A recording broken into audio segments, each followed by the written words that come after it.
I'm a bit tall, so. Karanga te rā, karanga te rā. Karanga ngā tira, rārua, karanga ngā iwi o te tauihu o te waka a Māui. Taku ara i atu rongo ki te tai rāwhiti ko Māhinārangi. Ko te katitara me ki ana i te hinu o Raukawa ka moe kaputa kaura. Me hoki au ki ngā whenua i tau naha tia e oku mātua. Mai waitapu ki rangatau a mai miria te kakara ki whitireia whakawhiti atu i te moana o Raukawa ki wairau ki whakatū. Ka whakahono rei tō tātou kiingi Māori i te auhurewa tapu e noho mai nei. I whakarere ai ho nei e tōna whāia. O ti rāno ki te wharekāhui ari ki rire hau, pai mārire. Can I please express the enormous sense of gratitude that comes with, that I might be considered to present to this hui as a keynote speaker. I thought, how am I going to go about this? And so what I did is I pulled together a whole lot of photos, a little bit of a family album, and I thought, look, I'm just going to speak to the photos and so that you know that this delivery is genuine and I truly believe in what I'm talking about. So the title of the presentation is called E Kore au e Ngaro, Sowing the Seeds of Indigeneity into the 21st Century. So this is now I bumped into one of my old school teachers last night. This is Whaia Miriana. I'm a former student of Te Kura Kaupapa Māori o Te Rito, based in Otaki. One of those photos, I'm the one going like this. Crack up. As Whaia talked about earlier, I'm the product of the Māori education pathway, Kohanga Kura Kaupapa Wānanga, based in Otaki, and a beneficiary of the Whakatupuranga Ruamano initiative, forefronted by our visionary leader, Whatarangi Uniata, and others of his ilk. My parents, Makarita Paku and Adrian Davis, so Dad's from Otaki, he's a Davis, Ngāti ka Pumanawawhiti. My parents are Māori sovereignty activists, and I want to share this because Whaia Tariana, she's in the room. And so my parents for a long time had advocated and had promoted this idea that actually to vote is or to participate in the political system is to acknowledge it. And so before Whaia Tariana ran for office, and then eventually with the Māori Party, my parents were anti the system. They encouraged our people not to participate. They were going around and trying to basically challenge the sovereignty of Parliament to make decisions for us and about our futures. And then Whaia Tariana crossed the floor. Or she ran for Parliament, but then she crossed the floor. And my parents were inspired that tino rangatiratanga might have a avenue to be expressed within the democratic process. And so a transformation took place inside my whānau, and of course, all great revolutions start first with the mind. And this is me. This is the law school car park over Victoria University. So you can see my parents' brainwashing was effective.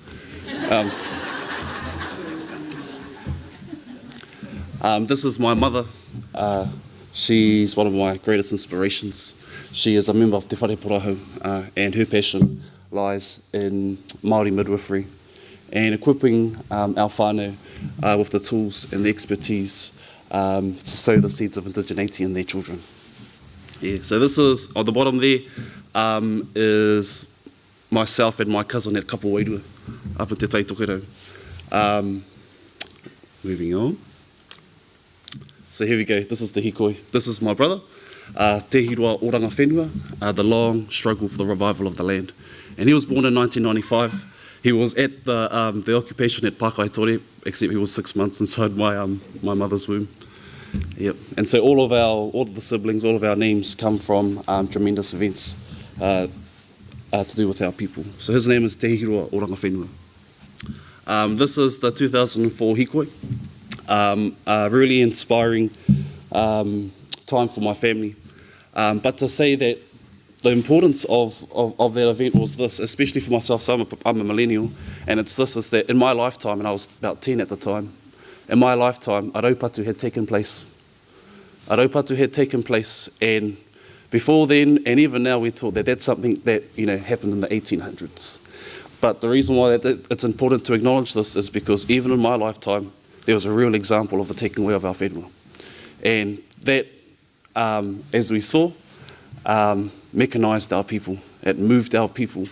And one of the things that makes the Māori nation so great is our ability to believe. And we saw, or the world witnessed for itself, the power of the Māori people when 60,000 people throughout the country participated in the Takutai Moana Hikoi. These are my grandparents, my koroua and my grandmother. I was the product of a whāngai, so grew up with my parents for some time, and then they handed me over to my grandparents, as did my mother, as did her mother, as did her father. It's part of the whānau model we have in my whānau, where basically the oldest child is sent off to their kaumātua to be groomed to become a leader. So there's privileges and responsibilities that come with that. Was I spoiled? Yeah, hard out. Privilege. But the responsibility is that, that comes with that as well. Actually, the price of that privilege means that it's your duty and responsibility to forge new pathways for others to be able to benefit. And in this case, my siblings, which I'll talk about later.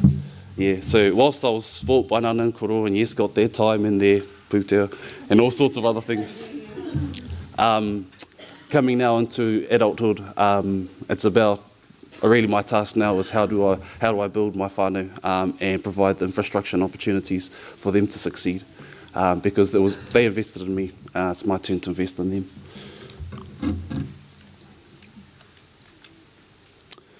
This is my Nana and Koro again. My grandmother, she was involved with the establishment of Te Wharetiroanga Māori in the Hawke's Bay Regional Prison. And it was they who taught me compassion and empathy for our people and our experience with the system. She worked in the Māori Focus Unit, and I remember, I was about 8, and embarrassingly now, I remember saying to my grandmother, I said, Nan, how come you do what you do? These people are, again, I'm embarrassed that I'm saying this, but that's what I said. These people are rapists, they're murderers, they're thieves, they do bad things. How come you give your time to their development? And she turned around to me and she said, you know what, Moko? These people have been left behind by society, by their own whānau, by their community, by the justice system, by the education system. And if we don't love them, who else will? If we don't love them, who else will? And she said, they are all our people, even the naughty ones. Yeah. So this is, on the side there is a carving that was presented to my grandmother from the Hawke's Bay Mob Mob. And we have it in our sitting room still. And it's a reminder of our commitment to our people. Yeah, both inside and outside of the prison. I want to come back to this point later because in the wrap up about the prison system. So again, two major inspirations in my life: my nana and my grandfather. My nana's passed away, but she's a QSM. She received an award for her services to corrections and to our people, and she taught me how to lead with love. And my grandfather, he is tūhoe Ngāti Kahungunu, that's him in the Iron Māori. I haven't even done an Iron Māori yet, and my 80-year-old grandfather, this is like maybe his 6th year. I'm thinking, far out, koro, you're showing me up, stop it.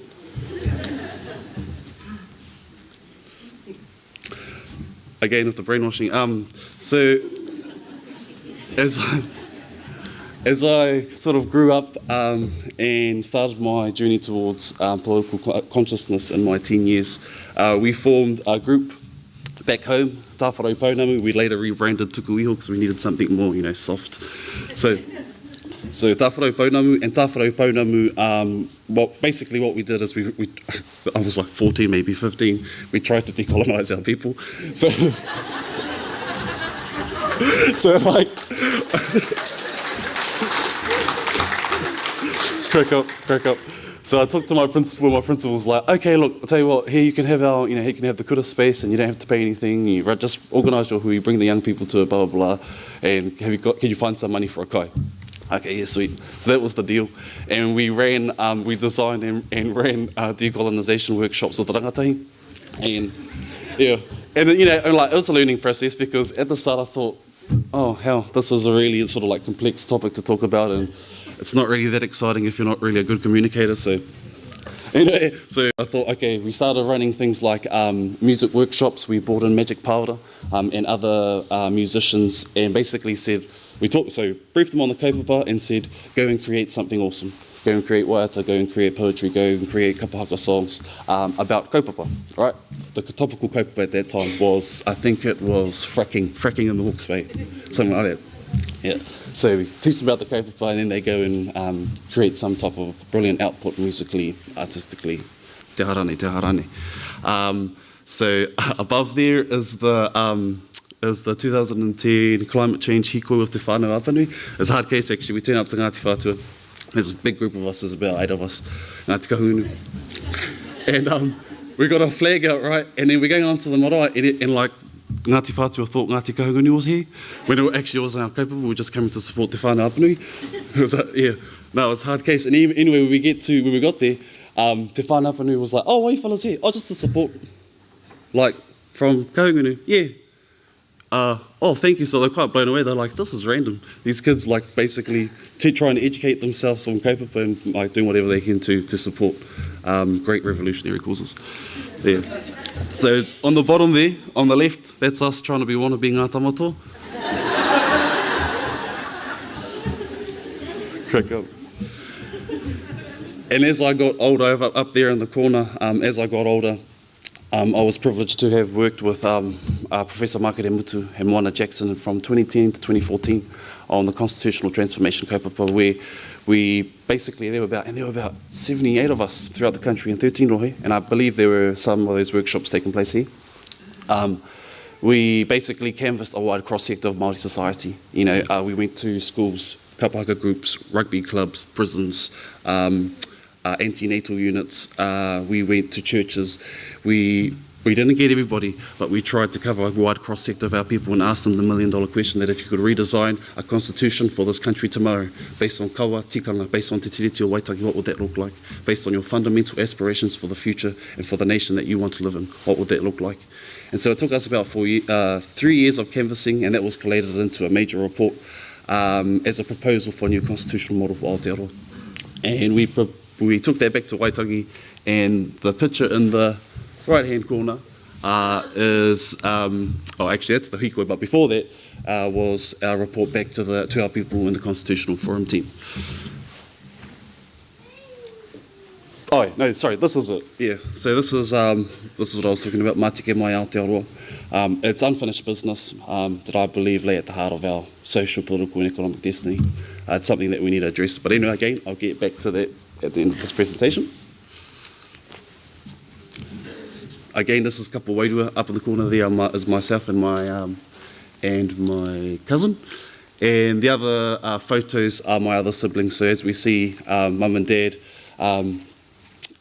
continuously strive to sow the seeds of indigeneity into their children.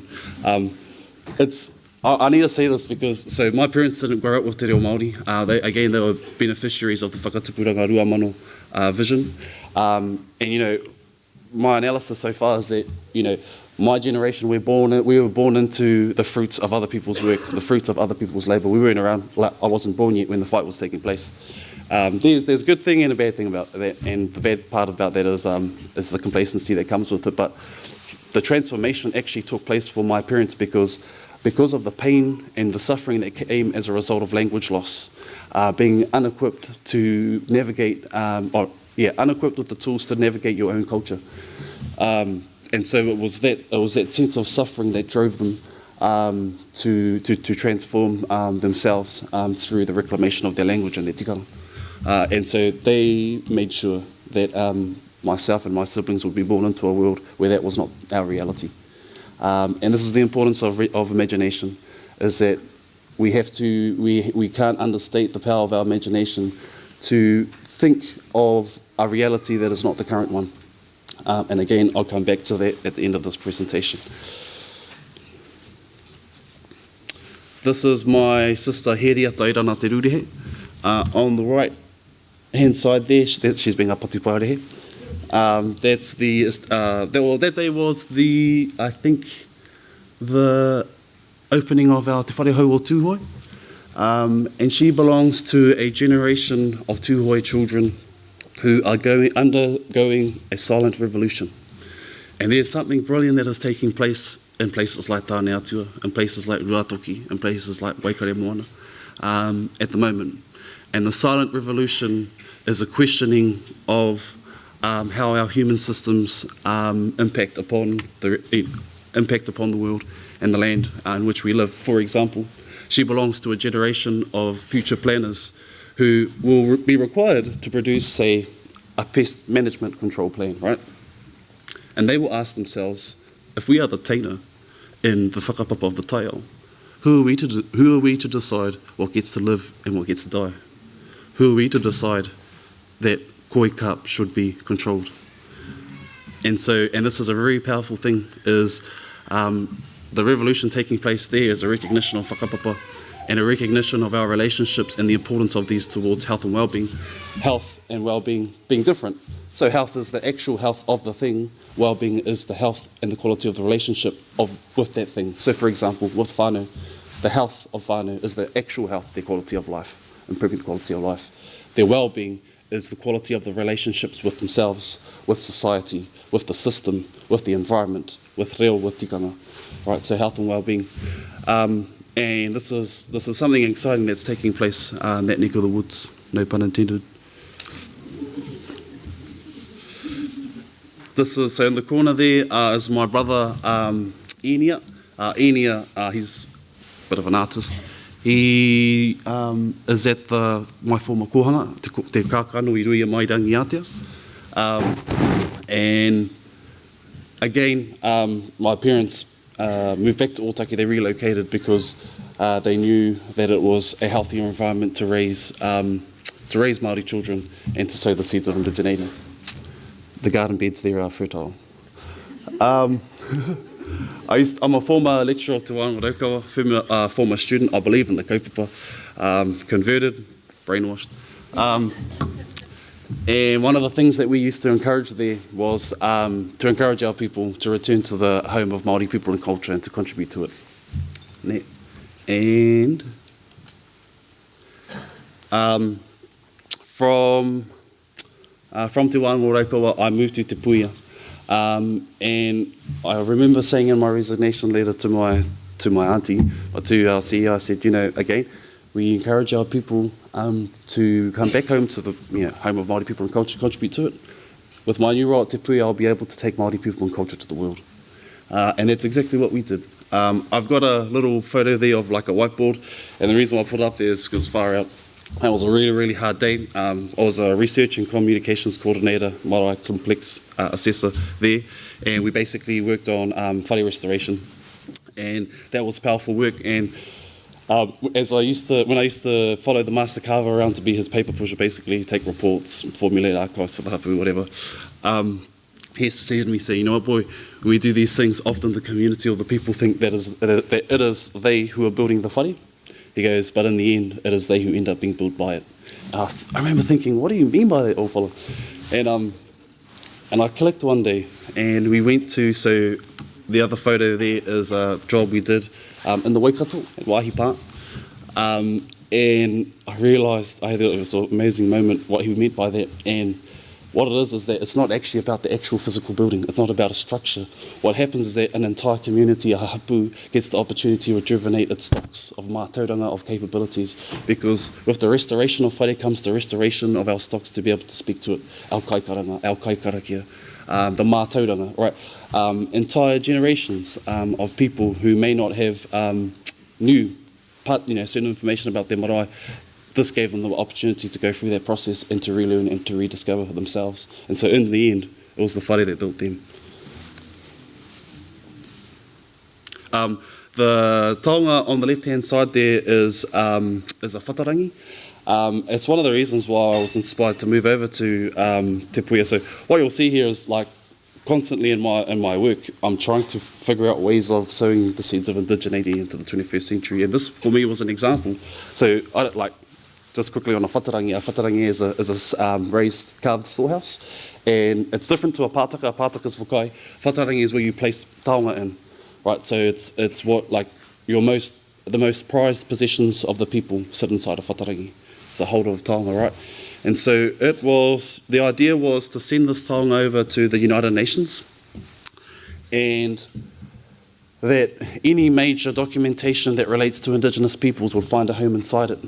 And so it was about elevating the mana of things like the United Nations Declarations of the Rights of Indigenous Peoples. And that's what this taonga was an acknowledgement toward. What it was built for is to acknowledge the UNDRIP and to acknowledge the place of Indigenous peoples throughout the world.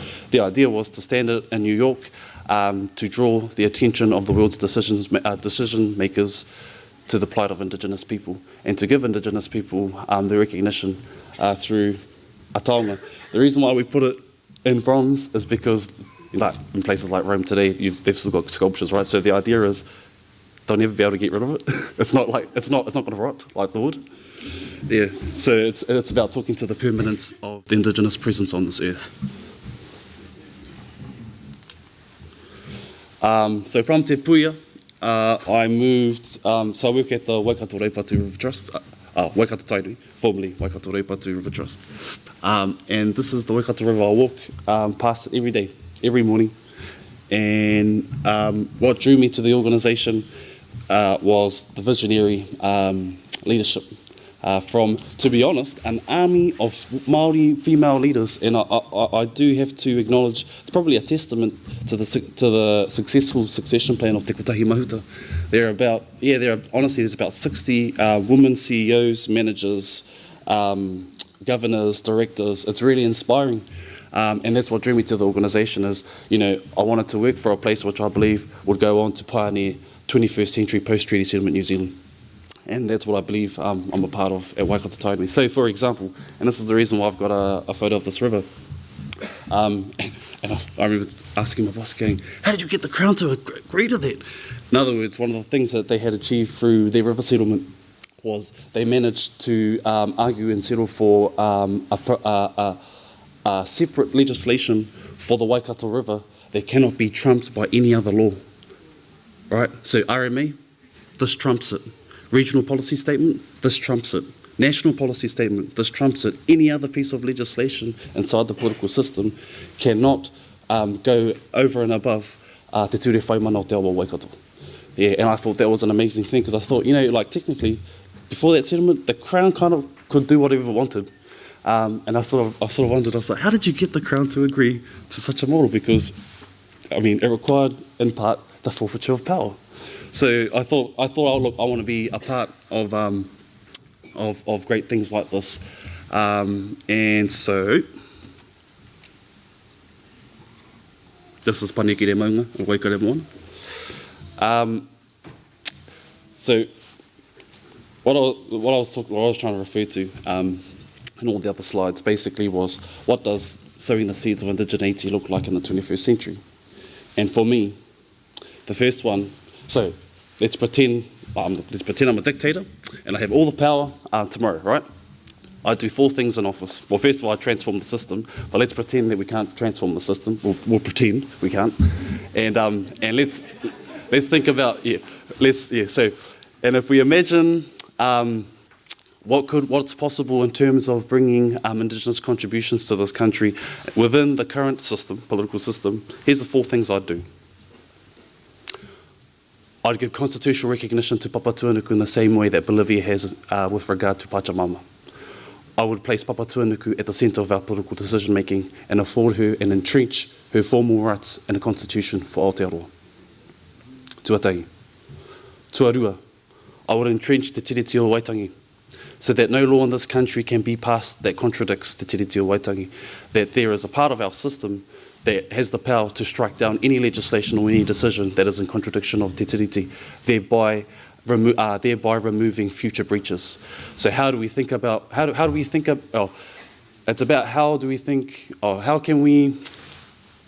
redesign our systems so that even if we wanted to, our systems don't even allow us to breach Te Tiriti, and that's what I think this does. So it's about preventing future breaches into the future, because until that can be guaranteed, until future breaches into the future can be guaranteed, there will always be a need for the Waitangi Tribunal. Tuarua, tuatoru. I'd redesign the public service towards a relationship-based model. Same thing, health and well-being. That connectedness is an indicator for health and well-being. So again, health of well-being, health of our people, and the health of the relationship of our people with the system. Completely transform it. The fourth one is we must bring an end to the industrialisation of human misery through the prison industrial complex. We should be brave enough to have the conversation on decarceration.